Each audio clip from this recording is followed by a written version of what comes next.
Hi this is Ashwini and welcome back to another video. देखो अभी बहुत सारी वीडियो तुम्हारे सामने आएंगी कि इंडिया में आईटी का जो करियर है अब वो खतरे में आने वाला है, आईटी ज्वाइन करने की जरूरत नहीं है।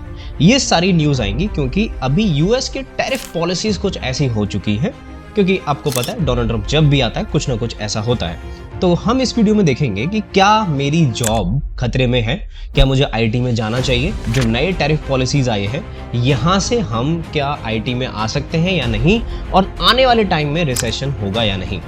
अब ये सारी बातें क्यों आ रही है? क्योंकि नई टैरिफ पॉलिसी इंट्रोड्यूस होने वाली है, होगी, वो बात की बात है, लेकिन अनाउंसमेंट हो चुकी है।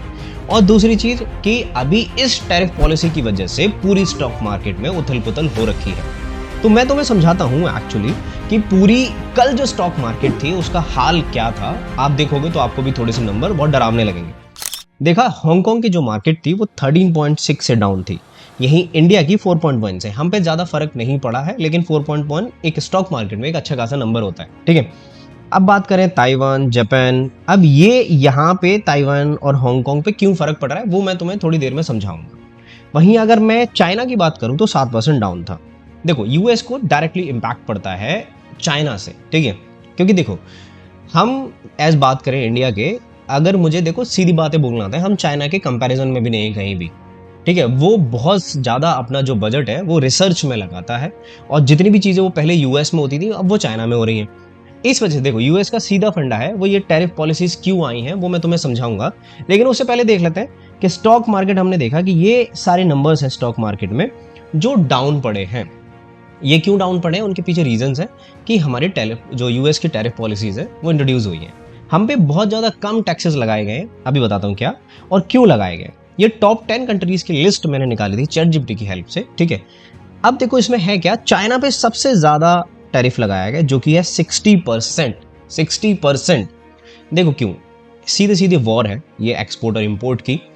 यूएस कहता है कि जितनी भी यूएस की जॉब्स हैं वो सिर्फ यूएस में रहनी चाहिए, और जो भी चीज़ें हम इंपोर्ट या एक्सपोर्ट कर रहे हैं उसको कहते हैं इंपोर्ट एक्सपोर्ट इम्बैलेंस। यानी कि अगर मैं जो भी चीज़ें चाइना, मतलब यूएस का मानना है कि अगर मैं एक्सपोर्ट कर रहा हूँ या इंपोर्ट कर रहा हूँ वो बैलेंस पे रहना चाहिए।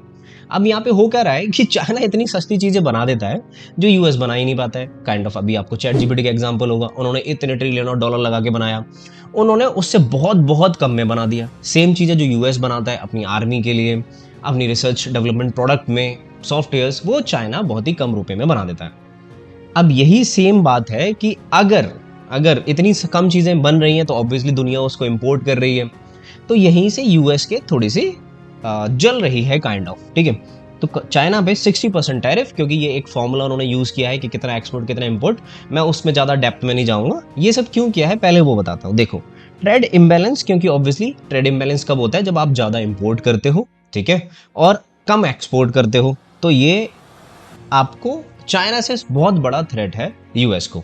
इस वजह से उन्होंने 60% इंपोर्ट लगाया है, क्योंकि अगर आप इंपोर्ट करोगे, लेट्स सपोज अगर मैं एक आईटी कंपनी हूं और मैं चाइना से कुछ डेवलपर्स भी यूज करना चाहता हूं और चाइना को वो प्रोजेक्ट दे रहा हूं, तो उस आईटी कंपनी को भी इतना टैक्स देना पड़ेगा, ठीक है।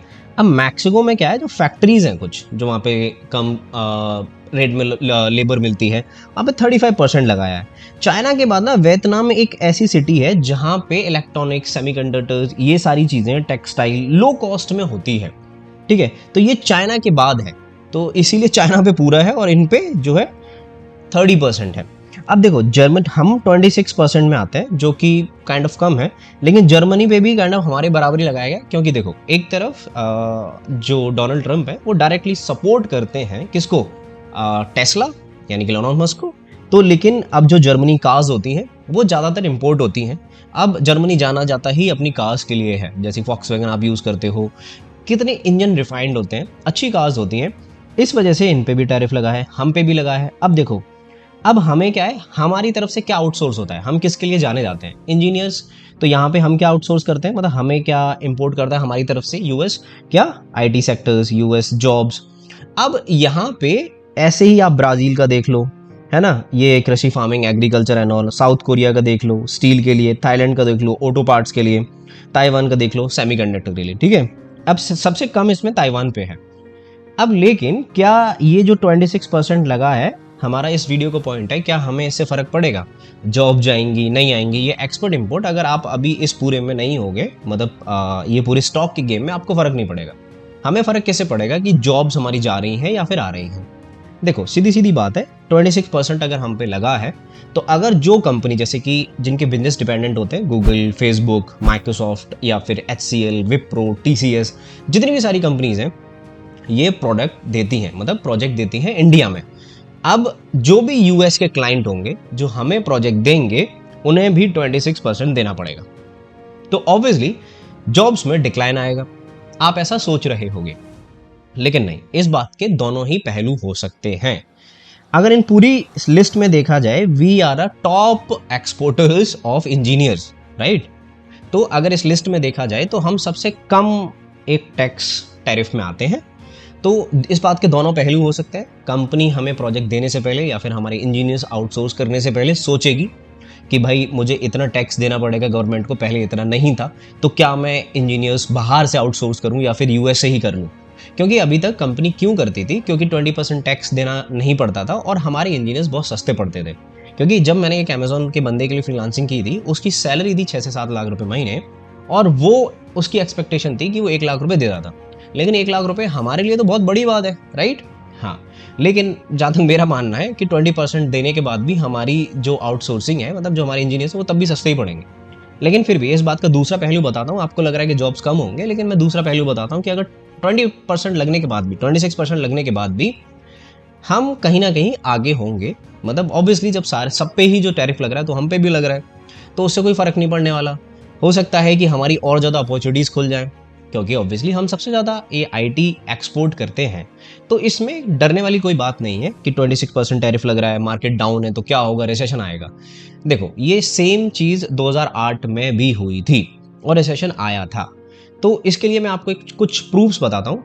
Kind of depend on Indian companies, जो इंडियन स्टार्टअप्स हैं जिनका यूएस से कोई भी लेना देना नहीं है, जिनका जो पूरा बिजनेस है वो इंडिया में चलता है, then you are in a safe hand. अब ऐसा कुछ नहीं होने वाला है। और अगर आप अभी जॉब की तैयारी कर रहे हो या फिर जॉब देख रहे हो, तो obviously do not target some big banks and all. अगर आपका वो ड्रीम है तो आप टारगेट कर सकते हो, लेकिन वहाँ पे जॉब सिक्योरिटी के साथ साथ एक वो भी रहता है कि आपकी जॉब ज़रा खतरे में है, क्योंकि हाई पैकेज वाले पहले उड़ते हैं। तो ऐसा कुछ नहीं है कि इसके आने से कम होंगी, लेकिन हो सकता है कि एक टेम्पररी टाइम पे हमें रिसेशन देखने के लिए मिले, ओके। लेकिन वो लॉन्ग टर्म में या फिर कुछ टाइम बाद वो सही भी हो सकता है, ओके। तो ये डरने की बात नहीं है, इससे डरना बिल्कुल भी नहीं। बी प्रिपेयर कि हम किसके लिए तैयारी कर रहे हैं, हमारी स्किल्स बढ़िया होनी चाहिए बस, और किसी चीज़ से कोई फ़र्क नहीं पड़ता है, ओके।